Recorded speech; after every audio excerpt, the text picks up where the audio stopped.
बताया कि जिस प्रकार से कोरोना काल में सब तरफ लोग सेवा के लिए निकल रहे थे, और जैसा अभी हमने पवित्र शास्त्र बाइबल में से भी पढ़ा कि हमारे परमेश्वर प्रभु यीशु मसीह का भी ये आदेश है कि अपने से छोटों की सेवा करो। क्योंकि हम अगर किसी छोटे से छोटे के लिए भी सेवा करते हैं, अगर उसको हम एक गिलास पानी भी पिलाते हैं, तो हम ये कार्य स्वयं अपने प्रभु यीशु मसीह के लिए करते हैं, और जिसके फलस्वरूप वो हमें आशीषों से भरते हैं। और इन्हीं वचनों पे चलते हुए, इन्हीं वचनों से प्रेरित होकर हमारे धर्म गुरु आदरणीय श्री मनोजीत सिंह जी के नेतृत्व में हमारे चर्च के भी लोगों ने एक पूरी टीम बनाई, जिसे हम शालोम कोरोना टीम कहते हैं। लेकिन सिर्फ उस टीम में ही नहीं, बल्कि मैं कहूँगी हर एक चर्च के सदस्य ने, हर एक व्यक्ति ने इसमें सहयोग किया। और इसको और विस्तार से बताने के लिए मैं आमंत्रित करना चाहूँगी श्री दीपक डैनियल जी को, अगर वो यहाँ पे हैं तो आके उस रिपोर्ट को प्रस्तुत करें जो हमारे इन साथियों ने इस मुश्किल समय में समाज के लिए किया। धन्यवाद।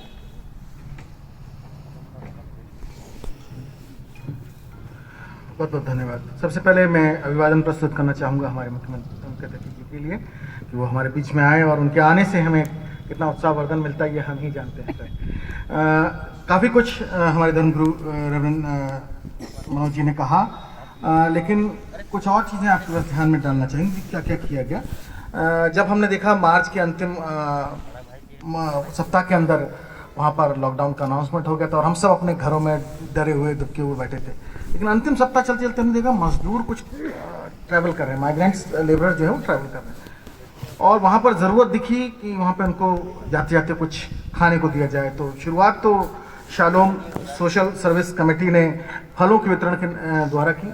पहला दिन हमने वैसे निकाला, लेकिन जैसे जैसे हम करते जा रहे थे, दिन में शाम तक पहुँचते पहुँचते हमने देखा कि नंबर बहुत है, हमको बहुत ज़्यादा हेल्पिंग हैंड्स की ज़रूरत है, सहायकों की ज़रूरत है। तो हमने जब आह्वान किया तो हमारे चर्च के बहुत सारे लोग आके जुड़ गए, 20 लोगों के करीब की टीम बन गई, और हम लोगों ने वहाँ पे फल वितरण के साथ साथ काम आगे बढ़ाया।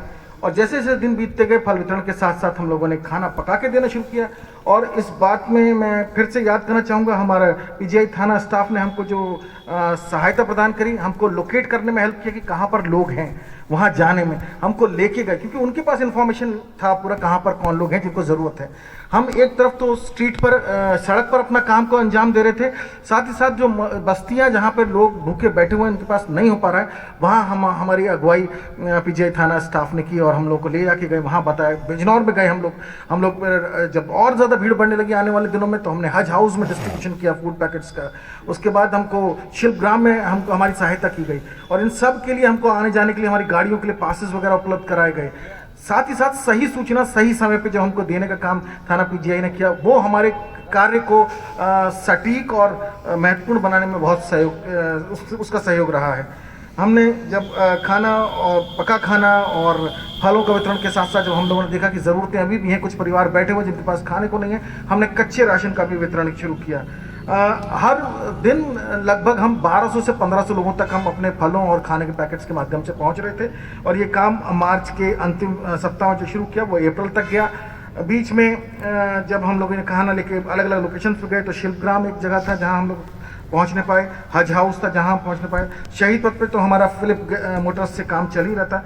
रायबली रोड पे हम लोग यहाँ पर आए हमारी टीम लेके, और साथ ही साथ हम यहाँ से मोहनलालगंज तक गए। मोहनलालगंज से पीछे बिजनौर होते हुए कानपुर रोड, ये पूरा सर्कल में ऑपरेट करने के लिए हमको पीजीआई थाना ने बहुत हेल्प करी।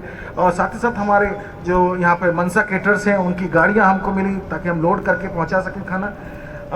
इन सब चीज़ों के में साथ साथ जो हम एक कवरेज कर पाए, करीब 3000 परिवारों तक तो हम सूखा राशन पहुंचा पाए, और फूड पैकेट्स और फलों को अगर हम गिनती करें तो लगभग 8000 से ऊपर परिवारों तक हम पहुंचने पाए थे। इसके बीच में बाद में रोकने के बाद एक और हमने चरण चलाया, तो उसकी हमने कोई गिनती नहीं करी, वो चलता रहा। लेकिन ये इसमें सबसे जो सुंदर जो बात इस पूरी कार्यवाही के दौरान देखी गई कि शुरुआत तो हम 2 लोगों ने करी, लेकिन वो कहने कि लोग जुड़ते गए और कारवां बनता गया। हाँ, वहाँ पर और समाजों के लोग भी आते गए, उन्होंने देखा ये कुछ कर रहे हैं, आओ जुड़ जाते हैं। वहाँ पे सड़क पे चलने वाले कुछ छोटे दुकानदार, तो उन्हें लगा ये कुछ कर रहे हैं, आओ जुड़। जिससे पैसे से मदद करने की, जिसके पास हैसियत थी उन्होंने पैसे से मदद की, जिन्होंने अपने रिसोर्सेज गाड़ियाँ उपलब्ध करा के मदद कर सकते थे उन्होंने वैसे करी। कुछ राशन की सामग्री हमारे यहाँ आके डाल रहे थे, और कुछ लोग जो थे वो लगातार हमारे साथ डिस्ट्रीब्यूशन चलते। एक बड़ा टीम वर्क बाद में जो किया गया वो हो पाया, और ये खाली शालोम चर्च अपने आप में नहीं कर सकता था। हम कतई ये नहीं कर सकते अगर हमारे पास हमारे सहयोगी हैंड्स जो है, हमारे हेल्पिंग हैंड्स जो हैं, जो पुलिस डिपार्टमेंट के हैं, प्लस साथ में साथ जो और हमारे मित्रगण दूसरे समाजों से आके हमारे साथ जुड़े थे। तो मैं इस अवसर को लेना चाहूँगा उन सबको धन्यवाद प्रस्तुत करने के लिए, खासतौर से थाना पीजीआई के स्टाफ को धन्यवाद प्रस्तुत करने के लिए कि उन्होंने हमारी हेल्प करी। और कुछ 15-18 परिवार एक छोटे से खाली प्लॉट में बस्ती के रूप में रह रहे थे, उन तक कोई नहीं पहुँच रहा था। लेकिन अगर पीजीआई थाना के स्टाफ उसको लोकेट नहीं कर पाते तो शायद हम भी नहीं देख पाते। फिर हम लगातार उनको 2 महीने तक राशन पहुंचाते रहे, उनको खाना देते रहे, वो अपने पका के खाते रहे। तो ये सब संभव हो पाया क्योंकि हाथ जुड़े। हाथ से अगर हाथ नहीं जुड़ता तो ये संभव की वजह से ये काम हो पाया। साथ ही साथ मैं आपका ध्यान आकर्षित करना चाहूँगा मीडिया बंधुओं की उन रिपोर्टिंग की वजह से भी, उनकी रिपोर्टों को भी हम लगातार देखें कहाँ कहाँ खाली लोग बैठे हैं, हम वहाँ भी पहुँच पाए उनकी रिपोर्टिंग की वजह से, वो जो पेपर में वो न्यूज़ दे रहे थे। तो ये सब मिलजुल के हम कर पाए, और लोग जुड़े, अन्य समाजों के लोग जुड़े, और इन सब के अंदर हमने भारतीय एकता, भारतीय संस्कृति की जो खूबसूरती देखी है, वो उससे जो हमारा दिल हर्षित हुआ है वो सिर्फ हम ही जानते हैं। हमारे प्रार्थना निवेदन सिर्फ यही है परमेश्वर से कि इस भारतवर्ष की समस्त समाजों को भरपूरता से आशीषित करे, इस एकता को बनाए रखे। धन्यवाद।